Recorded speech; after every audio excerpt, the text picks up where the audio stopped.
धर्मः प्रोजितकैतवोऽत्र परमो निर्मत्सराणां सतां वैद्यं वास्तवमत्र वस्तु शिवदं तापत्रयोन्मूलनम्। श्रीमद्भागवते महामुनिकृते किं वा परैरीश्वरः सद्यो हृद्यवरुध्यतेऽत्र कृतिभिः शुश्रूषुभिस्तक्षणात्। द्वितीय सूत्र भी बड़ा ही महत्वपूर्ण है। यहाँ जिस परम धर्म का निरूपण किया गया है, कौन से धर्म का निरूपण किया गया है, ये जानना जरूरी है। और इस सूत्र के बारे में हमारे महापुरुषों ने कहा कि इस सूत्र में अनुबंध चतुष्टय को यहाँ प्रकट किया गया है। ये अनुबंध चतुष्टय सूत्र है। अनुबंध चतुष्टय होता क्या है? तो बोले कि अनुबंध चतुष्टय में 4 चीजें होती हैं। प्रयोजन, विषय, प्रयोजन। प्रयोजन का अर्थ हो गया उद्देश्य, संबंध और अंतिम अधिकारी। ये 4 चीजें अनुबंध चतुष्टय में देखी जाती है। अब यहाँ जिस ग्रंथ की चर्चा हम अब श्रवण करने जा रहे हैं, तो यहाँ पर ये चारों चीजें हमको पहले जानना जरूरी है। भूमिका पहले जाननी जरूरी है। जब तक भूमिका नहीं जानेंगे तब तक आगे उसका लाभ मिलेगा भी नहीं। तो पहला तो विषय क्या है भागवत जी में, ये जानना जरूरी है। भागवत जी मूल रूप से भागवत का विषय है क्या? यहाँ बताया तो सब कुछ गया है। भागवत के महात्म्य में पूर्वार्ध जो पद्म पुराणांतर्गत महात्म्य और उत्तरार्ध जो स्कंद पुराणांतर्गत महात्म्य है, दोनों में ही भागवत का आश्रय लेने से समस्त प्रकार का लाभ मिलता है, ये बताया गया है। संसार के भोग पदार्थ मांगोगे वो भी मिलेगा।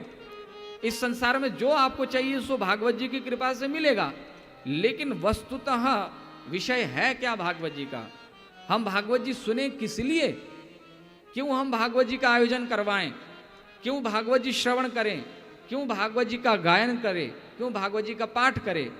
तो यहाँ जिस विषय का वर्णन किया गया है वो विषय है सवै पुंसाम परो धर्मो यतो भक्तिरधोक्षजे धर्म प्रोजितकैतवोऽत्र परमो। धर्म, यहाँ एक धर्म का निरूपण किया गया है, भागवत धर्म। वो भागवत धर्म क्या है? सवै पुंसाम परो धर्मो यतो भक्ति अधोक्षजे।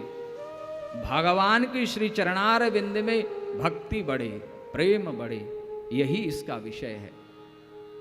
भक्ति, ज्ञान, वैराग्य की अभिवृद्धि हो हमारे जीवन में। भागवत जी का आश्रय हम इसीलिए ग्रहण करें। इसीलिए नहीं कि भागवत जी का आश्रय ग्रहण करने से समस्त संसार के भोग पदार्थ हमको मिले। एक बात बिल्कुल पक्की गांठ बांध लेने की है, जो भगवान के आश्रित हैं इस सबके लिए नहीं, क्योंकि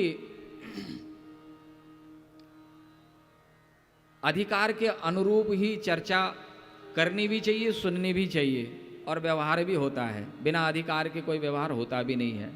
साधकों के लिए ये बात बिल्कुल गांठ बांध लेने की है कि अगर तो हम अध्यात्म के पथिक हैं, अगर तो हम अपने जीवन में अपना कल्याण चाहते हैं। कल्याण किसको बोलते हैं? कल्याण समझते हैं? कल्याण शब्द का अर्थ क्या है? उसके डेफिनेशन क्या है? अगर एग्जामिनेशन हॉल में पेपर में आया कि कल्याण का अर्थ लिखिए, कल्याण का अर्थ क्या है, तो संक्षेप में उसका उत्तर क्या होना चाहिए?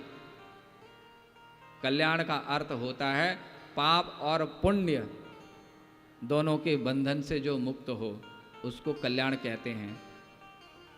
सुख और दुख दोनों से जो निवृत्त हो, उसको कल्याण कहा जाता है। द्वंद्व से जहां निवृत्ति प्राप्त हो, उसका अर्थ है कल्याण। तो जो अपना कल्याण चाहता हो, किस द्वंद्व से मुक्त होना चाहता है, उसके लिए अत्यंत आवश्यक है कि जब भी हम भगवत अथवा भागवत आश्रित हो तो वहाँ केवल भगवान की ही कामना करें। भगवान को छोड़ के किसी और विषय वस्तु की कामना होनी ही नहीं चाहिए। तो इसीलिए यहाँ कहा गया कि ये जो भागवत जी का विषय है, ये विषय है वस्तुतः भक्ति का विषय। भगवान के चरणों में प्रेम बढ़े, उसके साथ में ज्ञान वैराग्य भी आ गए। ये 3 वस्तुतः मूल विषय भागवत का है। दूसरा है प्रयोजन। भागवत करके उसका लक्ष्य क्या होना चाहिए, इंटेंशन क्या है इसका? तो इसका प्रयोजन है काल व्याल मुखग्रास त्रास निर्णाश हेतवे श्रीमद्भागवतम शास्त्रम कलौ कीरेण भाषितम। भागवत जी का आश्रय लेने से कलिकाल से ग्रसित यह जो जीव दुखी है, पीड़ित है, ये इस पीड़ा से निवृत्ति हो जाए। इसलिए कहा ना, तापत्रय विनाशाय श्री कृष्णाय वयम नमः। भागवत भगवान का आश्रय लेने से ये हमारे जीवन के जो दुख है, ये दुखों की निवृत्ति हो जाए। तीसरा संबंध, यहां संबंध किससे जोड़ा गया है? क्या भागवत जी ने संसार के साथ संबंध जोड़ा है? नहीं, यहां जो संबंध की बात कही गई है, ये भगवत संबंध की बात कही गई है। अविद्याजन्य संबंध को तोड़ना। जीव दुखी क्यों है? अविद्या के कारण, और कोई दूसरा कारण नहीं। अविद्या जब तक जाएगी नहीं तब तक उसको सुख मिलेगा नहीं, परमानंद मिलेगा नहीं। इसलिए अविद्या के बंधन से हमको मुक्त होना है और भगवत संबंध से हमको जुड़ना है। ये यहां का संबंध। अब इसके लिए अधिकारी कौन है? भागवत के लिए भी अधिकारी होना जरूरी है। कल के प्रसंग में सुना ना कि इंद्रादिक देवता अमृत कुंभ लेकर के आए, फिर भी उनको सुखदेव जी ने कथा नहीं सुनाई, तिरस्कार कर दिया। अधिकारी कौन है भागवत जी का?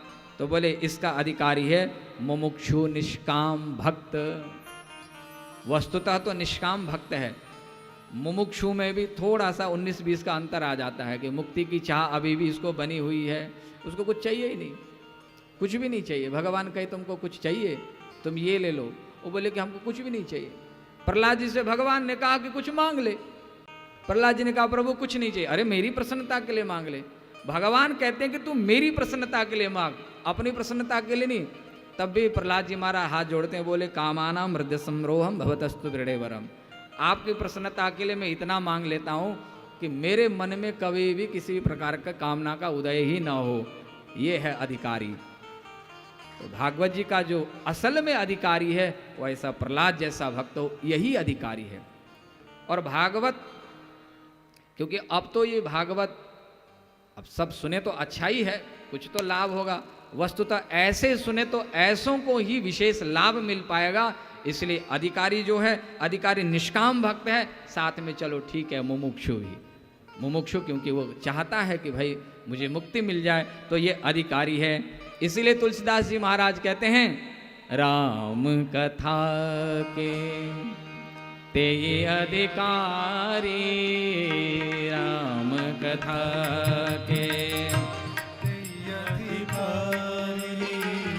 राम कथा के ते अधिकारी, राम कथा के ते अधिकारी, जिनके सतसंगत अति प्यारी, जिनके सतसंगत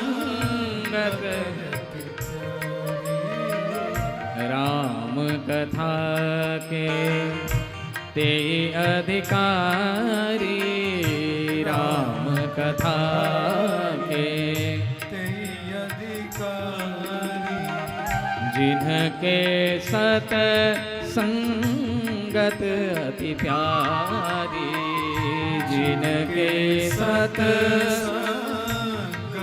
अति प्यारी, जिनको सत्संग प्रिय हो वही इसके अधिकारी है। भोजन का अधिकारी कौन है? जिसको भूख लगी हो, और जो भूखा ही ना हो उसको ले जाके आप परोस देगा तो उसका तिरस्कार होगा। इसीलिए कथा का भी अधिकारी वही है जो कथा रस को पीना चाहता है। तो इस प्रकार से यहाँ पर जिस धर्म का वर्णन किया गया है, निष्काम भागवत धर्म जो है, ये भगवान में प्रेम हो, बस भगवान के श्री चरणों में प्रेम हो, इसके अतिरिक्त और कोई चाह ही ना हो। भागवत भगवान ऐसी कृपा करे, भगवान से केवल यही मांगना चाहिए। भगवान इतना दयालु है, बिन मांगे सब कुछ दे रहा है। हमको सबसे बड़ा आश्चर्य ये होता है, हम जब भी विचार करते हैं इस विषय पर, जब भागवत जी का चिंतन करते हैं, तो हमें ये लगता है, क्योंकि हम इस चीज़ को अनुभव करते हैं, तो हमें लगता है कि जितने सूत्र हैं ये व्यर्थ नहीं है। बच्चा माँ के गर्भ में आता है, उस बच्चे को कुछ भी ज्ञान नहीं है, 9 महीने तक वहाँ जीवित है, उसको भोजन छाजन सब कुछ मिल रहा है उसको। गर्भ से बाहर सकुशल आ जाता है। गर्भ से बाहर आने के बाद में उसको क्या चाहिए भगवान ने व्यवस्था कर दी। जब तक नहीं आया व्यवस्था नहीं है, बच्चा आते ही व्यवस्था हो जाती है, उसको दूध की सुविधा मिल जाती है। बच्चे के दांत निकल आए, भगवान ने विचार किया वह दांत निकल आए हैं, ये माँ को कष्ट देगा, अब जो है वो व्यवस्था बंद हो गई। जिसको भगवान पर भरोसा नहीं है, विश्वास नहीं है, उसको ये कुछ संसार की कुछ ऐसे अपने ऊपर विचार करे, अपने जीवन का स्वाध्याय करे, सदग्रंथों का आश्रय बाद में ले, पहले अपना ही स्वाध्याय करे। अपने अंदर ही जब हम चिंतन करने लगे तो हमें पता लगेगा कि हमारे पीछे कोई सूत्रधार है, दिखता तो नहीं है लेकिन सबसे बड़ा कारीगर तो वही है। अपना कोई है, दिखता नहीं है, सबसे बड़ा अपना कोई है लेकिन दिख नहीं रहा है, लेकिन है मेरे साथ में वो पल पल। तो यहाँ भागवत धर्म का निरूपण किया गया। इस महिमा को जान करके इस भागवत के सिंधु में गोता लगावे तो यहाँ तो अथाह समुद्र में डूबो तो पता नहीं क्या क्या मिलेगा, ऐसी भागवत जी में जो डूबेगा उसको क्या न मिल जाएगा। बोलो भागवत भगवान की जय।